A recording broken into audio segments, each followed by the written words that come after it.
I wake up buzzing, heart pounding, like today is the start of everything I've ever wanted. Wedding day jitters, excitement, the kind that makes your stomach twist and your hands shake. I roll over expecting the sun to hit my face just right, but it doesn't. The first thing I notice is absence. My dress, my perfect custom-made everything I ever dreamed of wedding dress, gone. I freeze, my breath catches. I run through the apartment like a mad woman. Bedroom, closet, hallway, bathroom, every corner, nothing. Where is it? I whisper to myself. And then I hear it. A giggle. Light, airy, mocking. My blood runs cold. Looking for this? I spin. There she is. My sister. My sister. My sister. Laughing like I'm a fool. And she's wearing it. My dress. The one I'd spent months designing, trying on, dreaming about. Olivia. What the hell? My voice cracks. She twirls. Like this is a costume. Like I spem supposed to applaud. Relax. It's just a dress. Just a dress. My mind freezes. The betrayal doesn't register immediately. I feel my stomach drop. My chest tightens. I see flashes, our childhood, every time she tried to one-up me. Every birthday, every compliment she tried to steal. This isn't just a dress. Olivia. It's my wedding dress. My day. My moment. She shrugs, smiling. It's steps beautiful. I just wanted to try it. Don't be so dramatic. I laugh. Or try to. It comes out jagged, bitter. Try it? Try it? This isn't set Halloween. This is my life. She laughs again, carefree, like she's untouchable. And maybe she is. I step closer, anger bubbling. Do you even hear yourself? My dress. My wedding. You can set just. I can. And I did, she interrupts, spinning once more. Relax, you worry too much. Everyone will see how amazing I look anyway. I feel my hands shake. I feel small, powerless, humiliated. How did it come to this? How did my sister, the one I trusted, the one I shared every secret with, become someone capable of this? I think of the subtle signs, the comments. You'll never pull that off like me. The smirks, the hidden jealousy that always lingered beneath our laughter. I thought it was innocent. I thought it was normal sibling rivalry. But this is something else. I can't believe you, I whisper, my voice fragile, cracking under the weight of betrayal. She doesn't meet my eyes. Believe it or don't it. Whatever. I want to scream. I want to rip the dress off her, to make her understand what she's done. But I don't. I just stand there, stomach in knots, vision blurring with unshed tears. She laughs one last time before strutting away. See you at the party. Try not to cry over a dress. And I do, not just because of the dress, not just because of her, but because I realize, for the first time in a long time, that I'm the one nobody's protecting me from, not even my own sister. I sit on the floor, the emptiness of my closet staring back at me. I feel my chest heave, heartbreak, humiliation, disbelief, and somewhere deep inside, a quiet, dark ember of fury sparks to life. She thinks it's just a dress, but I know better, and one day she'll understand. I wake up to the sound of distant laughter. Sunlight filters through the curtains, bright and cruel. Today should have been mine. My day. My dream. But all I can think about is the dress. My dress, gone. I sit on the edge of the bed, hands trembling, my phone buzzes. My friends texting, cheerful, excited, expecting joy. I can't even respond. I can't even breathe without feeling the emptiness hollow out my chest. Mom? I whisper, voice fragile. She enters, silk scarf swaying. Sweetheart, are you ready? Her eyes flicker, worried but strained. I know she's trying to be supportive. I know she's walking on eggshells. I don't have it. I choke out. Her face tightens. Oh, honey. She reaches for my hand, but I yank it back. Too much shame, too much fury. Mom? She took it. She. My own sister. I scream and the sound startles me. It's raw, unrefined, full of rage. She didn't mean. Didn't mean? My voice breaks. It steps not just a thing, it steps everything. Everything I worked for, dreamed of. Gone. The hallway is quiet, except for our breathing. My mother's lips press together, powerless. I imagine my sister somewhere, Smug spinning in my dress, laughing at my misery, my chest tightens, my stomach twists, rage climbs like wildfire. You think I am being dramatic, don't stat you. I snap, pacing. Everyone always says I am too sensitive, too emotional. My mother sighs, low, uneasy. People mean well. People don't know what it's like to be me, I shout. Hitting the wall, the echo bounces like a slap back at my own face. Tears sting my eyes. I hear footsteps. My friends arrive. Giggling, chatting. I plaster on a shaky smile. Hey. They hug me. Awkward. Are you okay? One whispers. I nod. Yeah. Just nervous. My heart pounds. My mind is elsewhere. I see them trying to console me. I hear their words. Empty. It's just a dress, right? Some say it, some don't. The thought twists me further. Humiliation coils around my ribs. I imagine my sister twirling, lights catching the fabric of my stolen dream. I want to scream. I want to crawl into a hole and disappear. But I can't. I need a minute, I mumble, excusing myself. The bridal suite door closes behind me. Silence. Just me. My thoughts loud, merciless. I relive every betrayal, every slight, every smile that hid envy, and then the rage sharpens, edges cutting through despair. I picture the wedding hall, my family waiting, the guests arriving, and I powerless, humiliated, the bride without a dress. But then something shifts. The despair melts into calculation. I don't cry. I don't plead.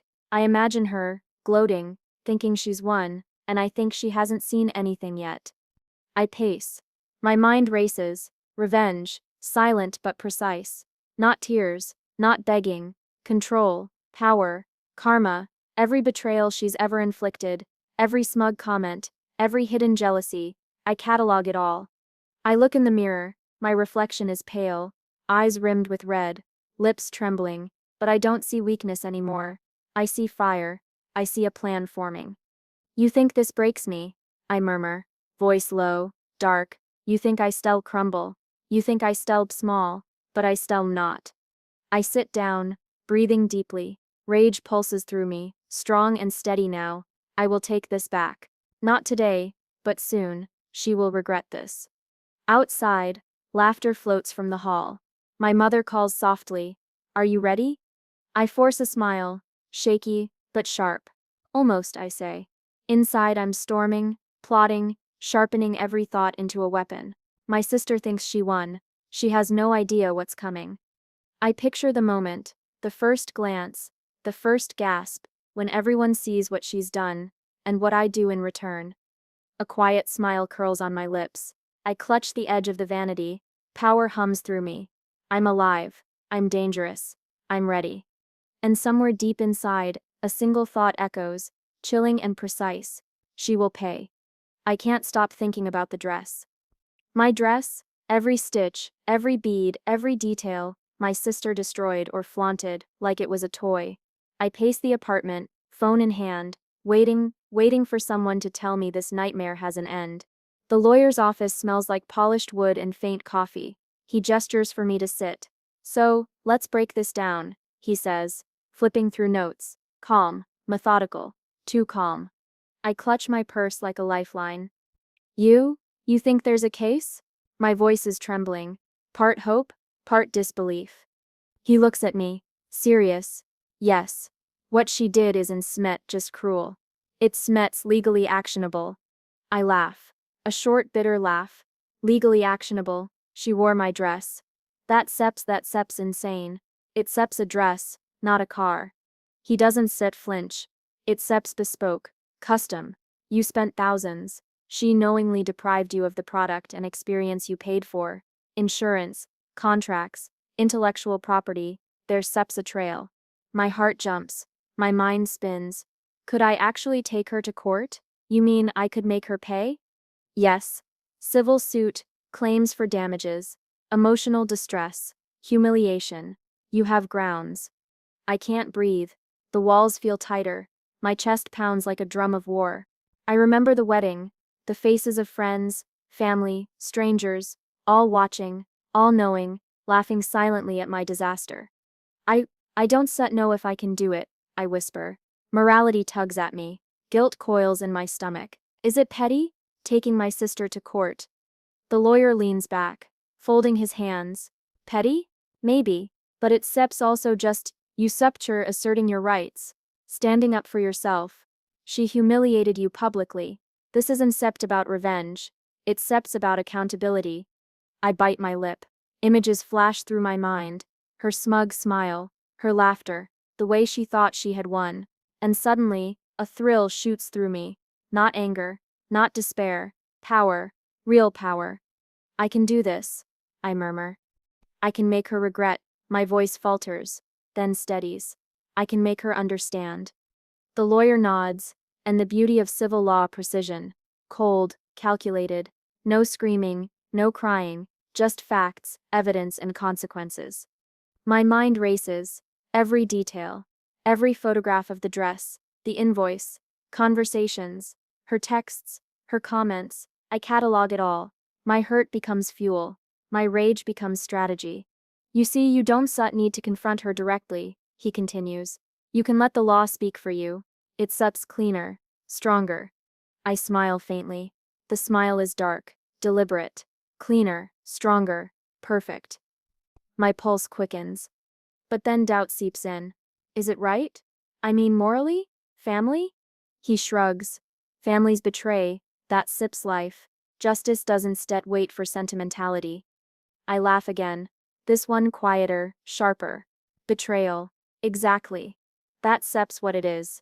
And Abiel answer it. Outside, the city hums indifferently. I feel my hands shake, not from fear, but from the adrenaline of plotting. I imagine her smug face, the laugh she thought would last forever. I see them vanish. Every joke, every gloat, every public victory she stole, gone. Do it, I whisper to myself. Voice low, do it for me, for the bride I was, for the humiliation, for every silent tear you watched me shed. The lawyer flips a page. I still draft the claim. Evidence will need to be airtight. Witnesses, receipts, social media posts, anything that proves intent and damage. I nod, absorbing every word, every step. I feel my transformation hurt bride evolving into calculated force. My grief hardens into resolve. What about confrontation? I ask, almost obsessively. Should I tell her? No. Dawn Stett, let her find out the hard way. Cold precision wins. I close my eyes imagining it. Her receiving the notice, her smile faltering, her confident posture crumpling. I will take back control. Every fiber of me burns with the thought. And I pause, voice barely above a whisper.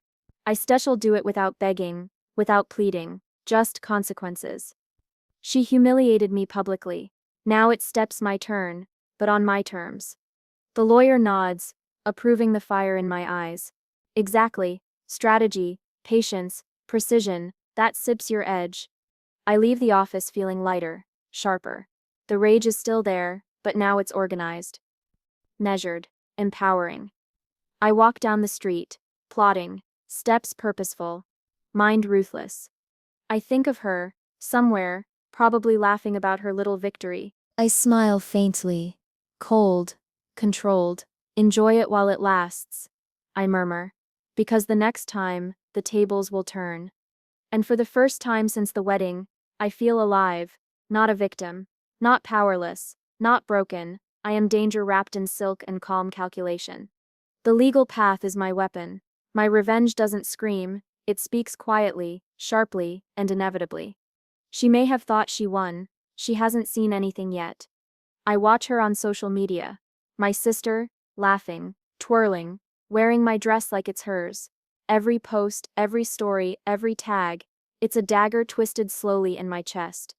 I grip my phone, my nails dig into my palm. Rage is still there, sure, but now it's quieter, sharper, focused. I don't yell, I don't cry. I observe, I record. Olivia thinks she seps clever, I whisper, pacing my apartment, but every move she leaves a trail. I start with the messages. Screenshots, time-stamped, conversations with friends, boasts, smug remarks about how everyone loved her look. I save them all. Are you seriously keeping receipts? My friend Mia asks, peering over my shoulder. Yes. Every single one. I tap my fingers on the counter. Evidence doesn't lie. She does. Mia frowns. You stirred terrifying. I smirk. Not terrifying. Prepared, focused, strategic. Big difference. I dig deeper. Photos of the dress at the tailor, invoices for the fabric, sketches, embroidered initials, all proof. She flaunts it online, thinking it's harmless. I think of how easily I can turn it against her. She's so careless, I mutter. So arrogant. Every new post is another piece of ammunition. I call my lawyer. You won't believe this. I say. She posted herself wearing it, gloating. Publicly. Perfect, he says. Every screenshot strengthens your case. Keep collecting. I start noticing patterns. The way she brags after parties. How she tags friends who adore her.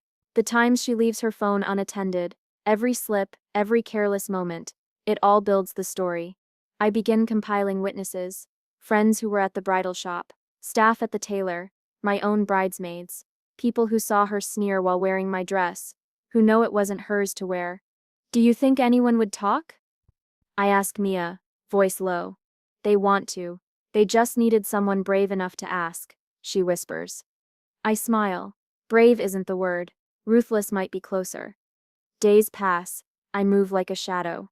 Every post she uploads, I record. Every careless brag, I catalog. Her friends start giving me ammunition without realizing it. Tags, comments, mentions, each one another nail in the coffin I'm building. She really has no idea, I murmur, scrolling through her tagged photos. Every smug grin, every boast, it steps perfect. I organize. Timelines, receipts, messages, witness statements, social media activity. I build the narrative piece by piece, not for revenge just yet. Not openly, but for the eventual moment when the power shifts. I catch myself smiling at her arrogance. It's a cold, quiet smile, one that doesn't show but radiates under my skin. She thought she humiliated me. She thought she won. She has no idea how close she is to losing everything. Olivia, I whisper to the empty room. You stir so careless. You make it too easy. Mia raises an eyebrow. You stare scary when you talk like that. Not scary, I correct. Voice soft, deliberate, methodical, patient, terrifying only when the time comes. I spend nights cross-referencing receipts with timestamps of her social media posts. I notice the slight smudges on photos, the angles she chooses to show off her triumphs. It's meticulous, obsessive, but it feels exhilarating. I am no longer the hurt bride. I am the collector, the strategist, the one orchestrating a quiet storm.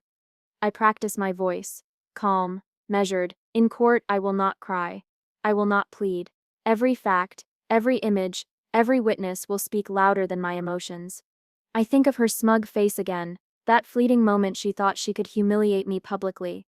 And now I hold the strings, and I pull them slowly, intentionally. I even notice her minor habits, the way she leaves receipts on counters, how she forgets to delete messages, how she tags the wrong people in posts. Each slip is another brick in the wall I'm building around her. I take a deep breath, letting the thrill settle into my bones. Power hums quietly through me, steady and electric. For the first time since the wedding, I feel a sense of control I've never known. You think you Sims are untouchable, I murmur, voice low and deadly, but you leave traces. You always do, and I see them. I collect them. Every mistake. It steps your undoing. Mia leans back. You set staxed. Focused, I correct again. There's steps a difference.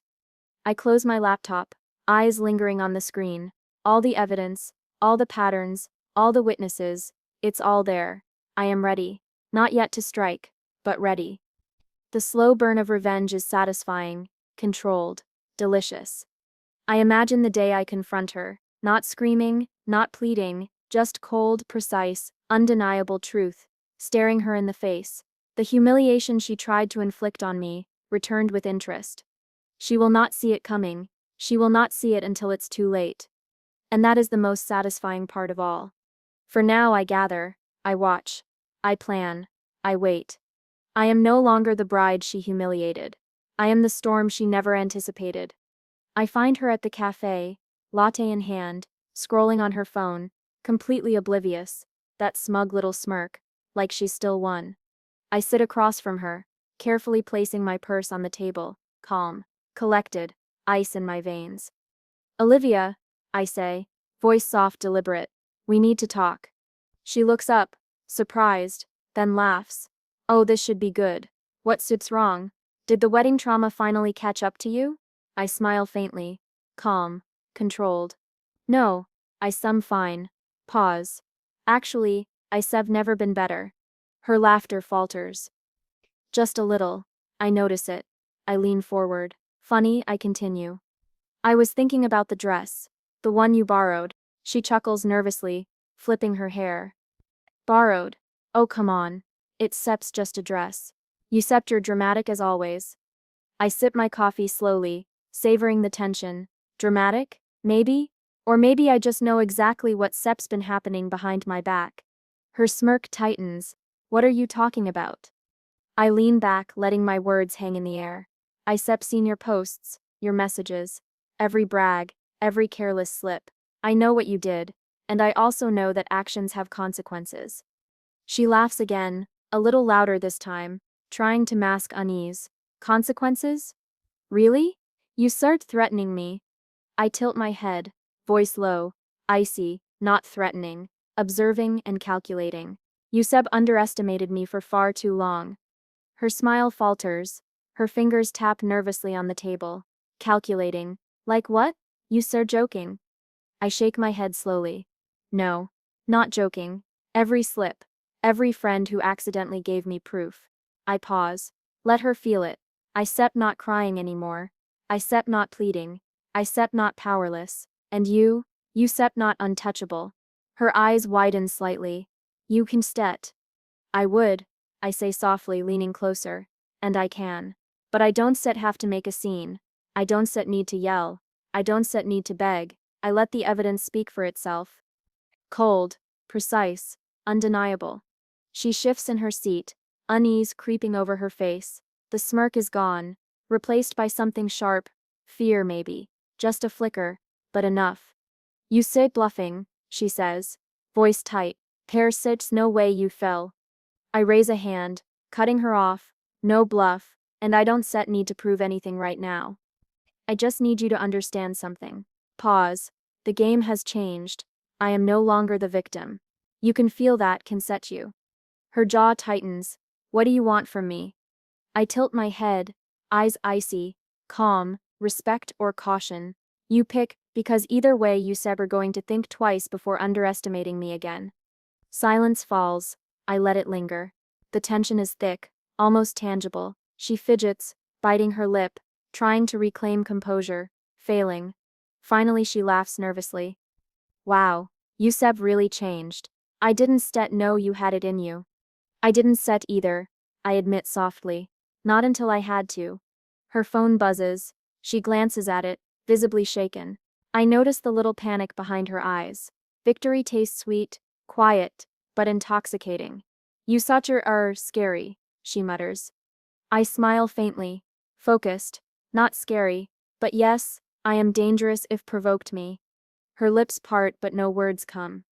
She knows the shift in power.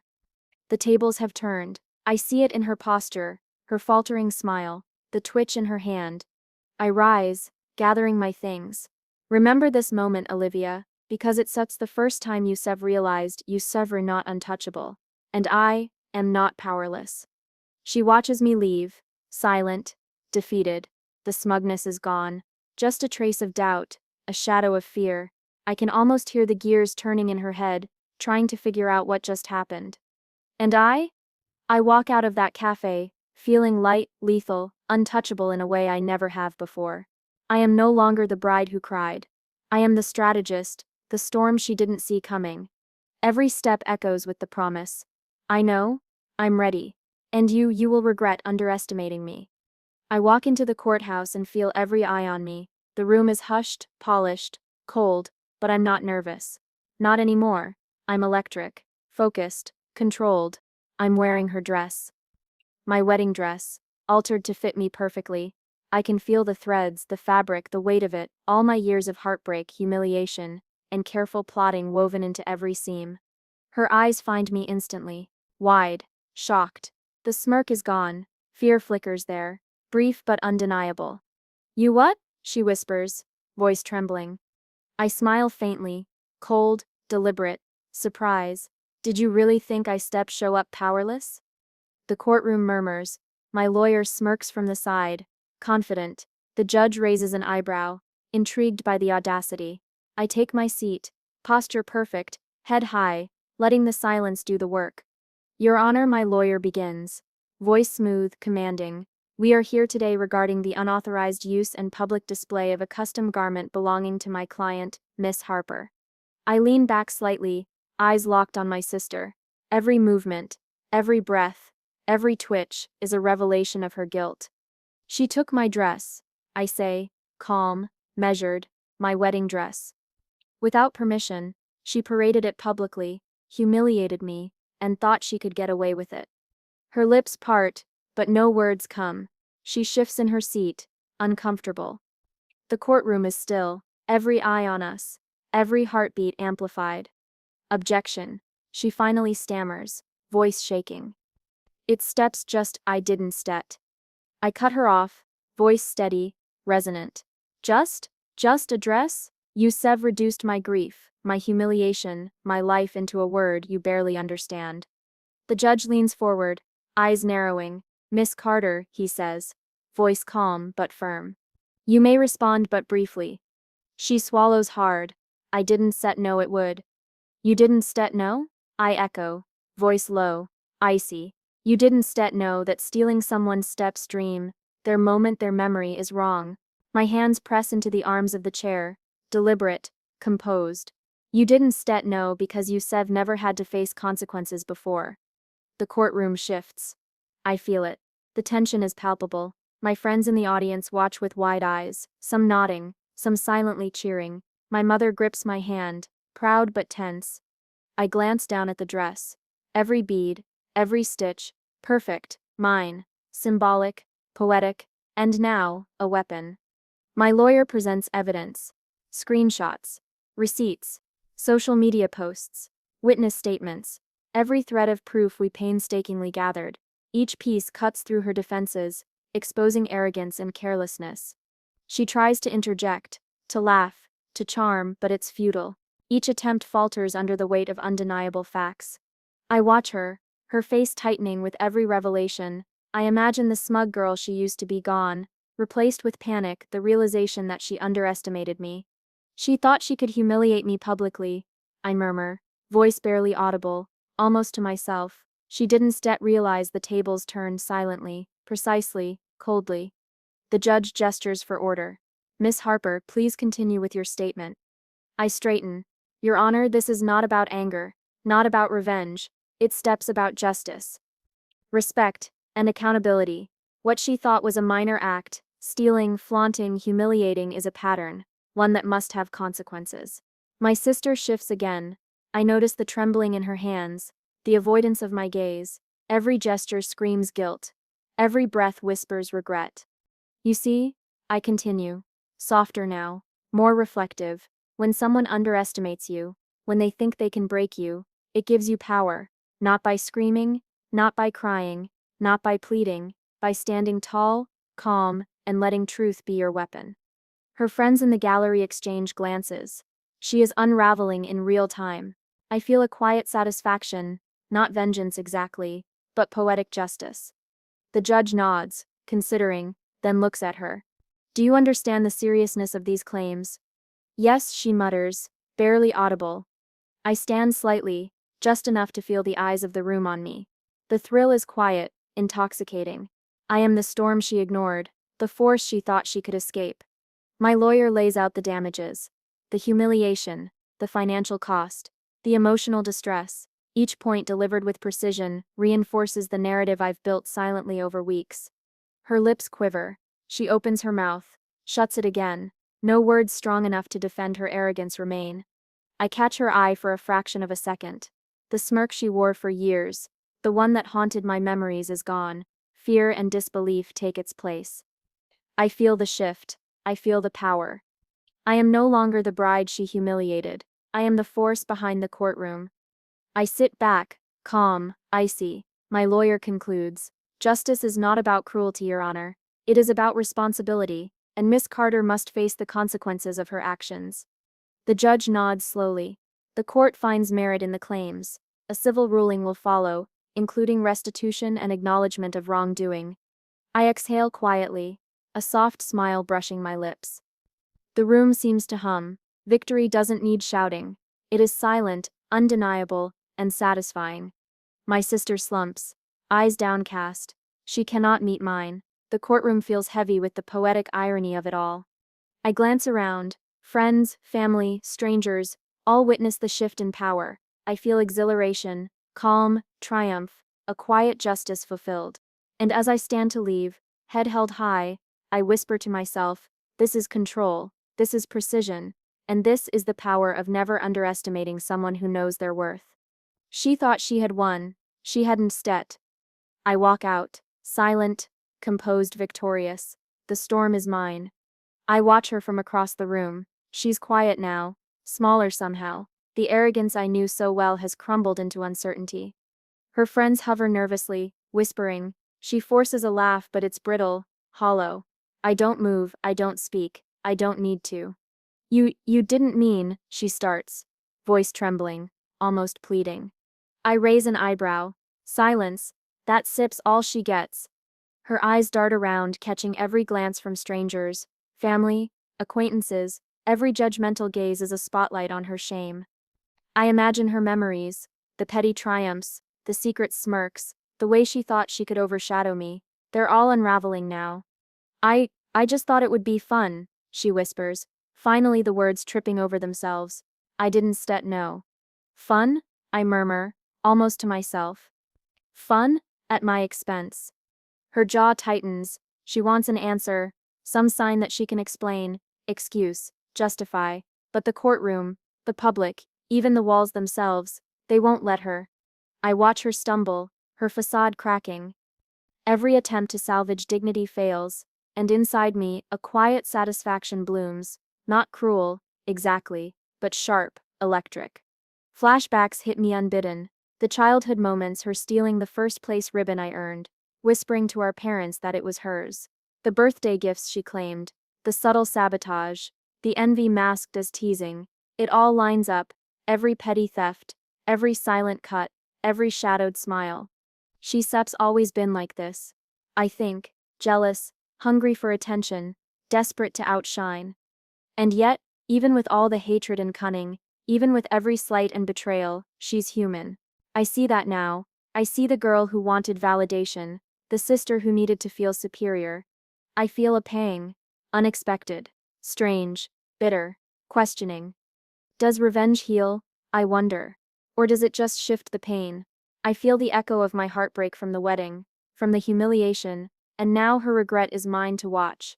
But it doesn't erase the hurt entirely. She tries again.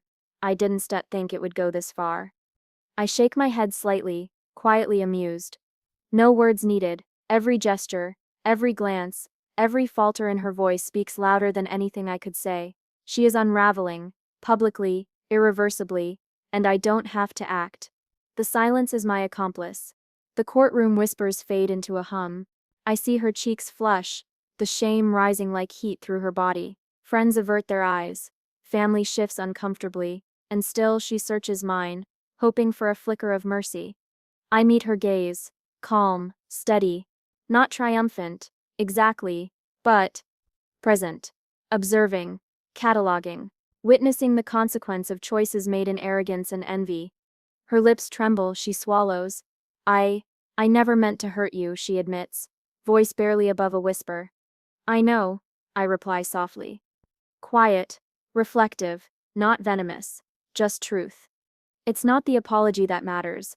It's the recognition of what she's lost, what she's risked, and the emptiness that now fills her. I think of the years we spent side by side, of moments I treasured, moments she shadowed with envy. The girl who used to cling to my heels, wanting to imitate me, wanting to replace me, she's here now, confronted with the consequences of who she chose to be. The verdict has done more than restore my dignity. It's revealed her, laid bare her pettiness, her selfishness, her inability to see beyond herself, And I feel a strange blend of triumph and sorrow. Because in the end, revenge is a mirror, it shows the reflection of what we've endured. It doesn't erase it, but it reflects the power we've claimed.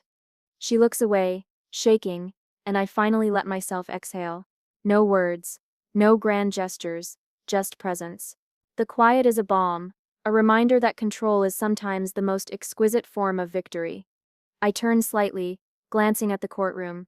Faces are fixed on her embarrassment, but I feel the subtle shift in the energy around me. Observers sense the balance restored, the narrative rewritten.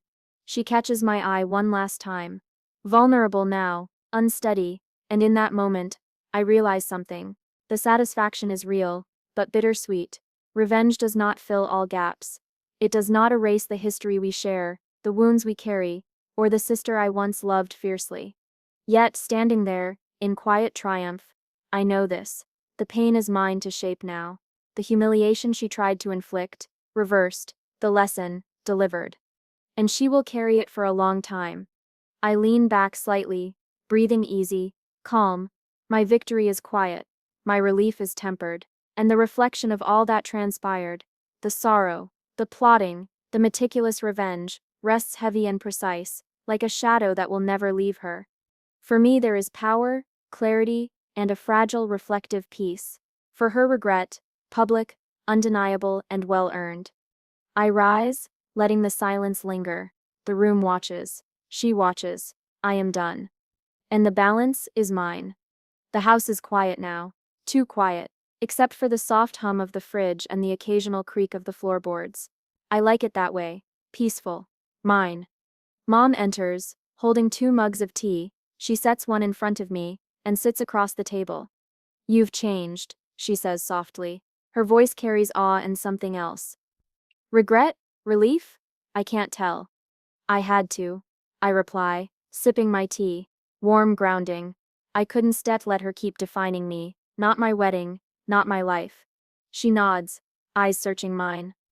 "I was so worried for you, for all of you. I didn't know how much pain you were carrying." I stare into my mug. Memories flood back. The heartbreak, the humiliation, the whispered insults, the empty celebrations. Every moment where I felt powerless, invisible. I felt small, I admit finally, voice low. Invisible, like everything I worked for could just vanish. Mom reaches across the table, her hand brushing mine. "But you didn't let it vanish. You fought, you owned it." A small smile tugs at my lips. I did. I realized the fight wasn't about her.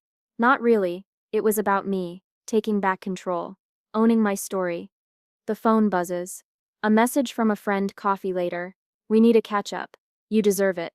I type back quickly. "Yes. Today. Now." I meet Momsep's eyes. I set them ready to reclaim my life. Beyond the dress, beyond the court, beyond her.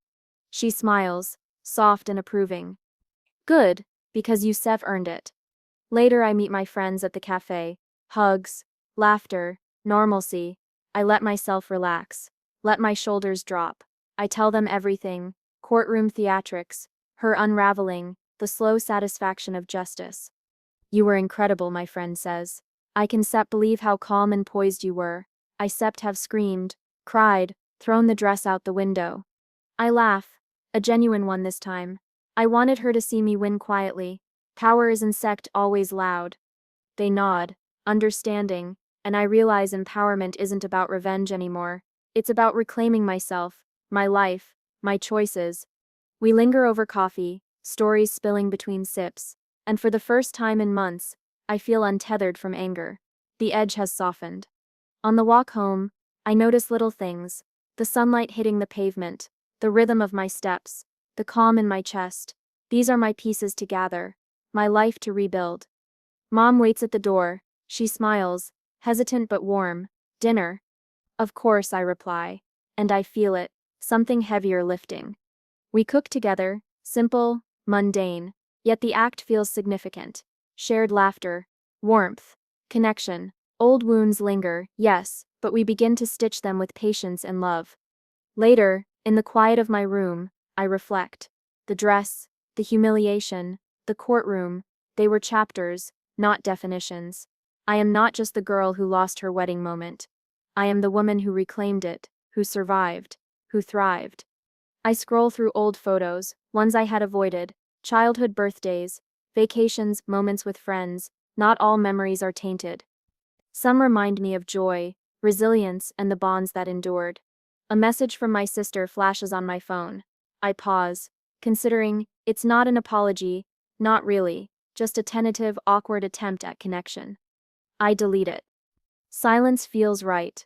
Closure isn't about forced forgiveness, it's about understanding my own power, my own worth.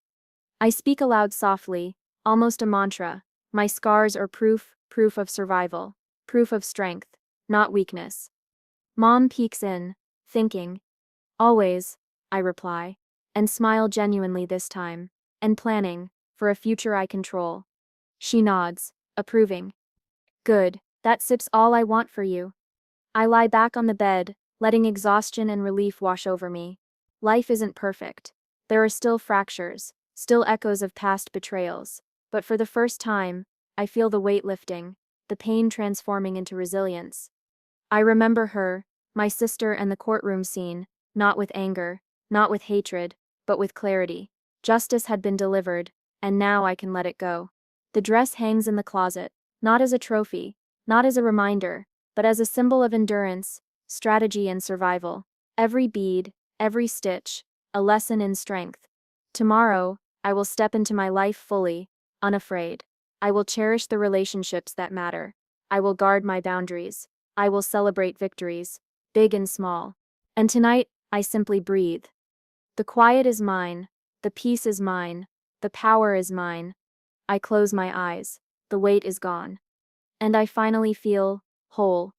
The night is warm, soft light spilling over the city streets. I step into the event, heels clicking, head held high. The air feels different. Free mine. Look at you, my friend Sarah says. Voice full of admiration, she hands me a glass of champagne. Radiant, confident, totally unshakable. I smile, a quiet, real one. It's steps been a journey, I reply. But I finally feel like myself again, fully me. She studies me, curious. No lingering resentment. I laugh softly, shaking my head. A little, it seps there, but it doesn't set control me anymore. That chapter, it seps over, closed. The memories creep in as they always do. The stolen dress, the whispers, the courtroom, the humiliation.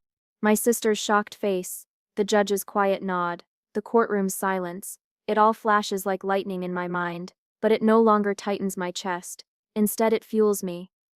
A reminder. Come meet someone. Sarah nudges me. A tall figure, warm smile, extends a hand. I'm Ethan, he says. I take it, and there's an ease between us, unforced.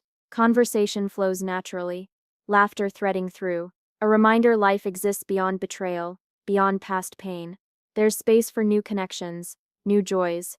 You seem different, he observes. Calm but not numb, strong but not harsh. It steps refreshing. I learned, I say, voice low, almost reverent. Power is instead allowed. Control is instead about dominance. Instead is about owning your story, your choices, and your peace. We walk past the crowded ballroom, golden lights reflecting off glass chandeliers. I notice the confidence in my stride. Every step is deliberate. I own this space now, not by show, but by presence. Sarah sidles up, whispering, remember that time you almost lost everything over a dress? I smirk. I remember every detail. And now look at me. I pause, letting the silence carry the weight. The courtroom, the humiliation, the slow plotting, all led to this. We laugh, soft, free. For the first time in years, I feel unburdened. I realize revenge was never the end. Survival was, growth was, reclaiming myself. That was the victory. Later, I step onto the balcony, city lights twinkling below. Ethan joins me. It's beautiful, he says, and I nod, inhaling the night air sharp and clean. Yeah, I reply, watching the skyline. It steps not about erasing the past. It steps about standing tall despite it, about knowing who you are, and refusing to let anyone steal that again. He smiles, quietly impressed. You Steph done that, you Steph are remarkable. I laugh softly, brushing a strand of hair from my face. Remarkable? maybe. Or just human, scarred. Sure, but resilient, strong, and finally, free. The wind lifts my dress slightly. I glance down, at the fabric flowing with ease, not the stolen, haunted memories of before. Now it's mine, symbolic of endurance, strategy, and quiet triumph. Do you ever think about her? Ethan asks gently. I pause, letting the question settle. Sometimes, the lessons, the betrayal, the fire it ignited in me, but she does instead define me anymore. Not my happiness, not my future. I feel a subtle pulse of pride, warm and grounding. I've carried the weight, and now I've laid it down. The pain shaped me, yes, but it doesn't chain me. Back inside, the music swells, laughter threading through conversations. Friends gather, toasting, sharing stories. I join in, fully present. No ghost of past humiliation lingers. Only the awareness that I survived, evolved, and thrived. Sarah leans in, teasing. I swear you said are untouchable. Who needs revenge when you glow like this? I smile, thoughtful. Revenge was a teacher. But joy is the proof that I can rise unshaken from anything. I glance at Ethan again, meeting his gaze. Connection, warmth, possibility, a life unshadowed. I realize the court victories, the courtroom drama, they were satisfying, but the true triumph is here, in this laughter, in this calm confidence, in this reclaiming of myself. The night stretches ahead, full of light, conversation, and freedom. Every choice I make now is mine. Every laugh, every step, every glance mine. A subtle echo of the past brushes against me. The courtroom, the dress, the sister who underestimated me, but I greet it calmly. Not with anger, not with fear, just reflection and recognition of how far I've come. I take a slow sip of my champagne, feeling the cool bubbles rise. There's a quiet poetry to this.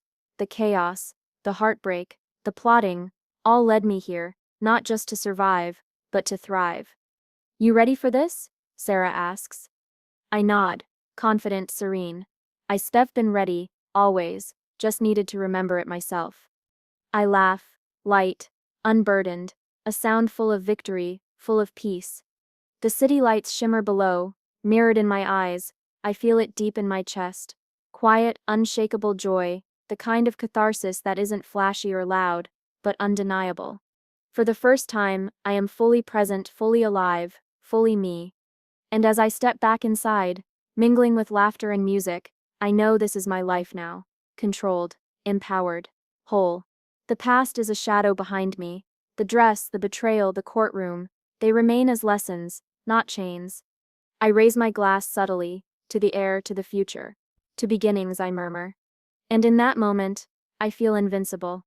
The night is mine. The victory is mine. And I finally truly laugh.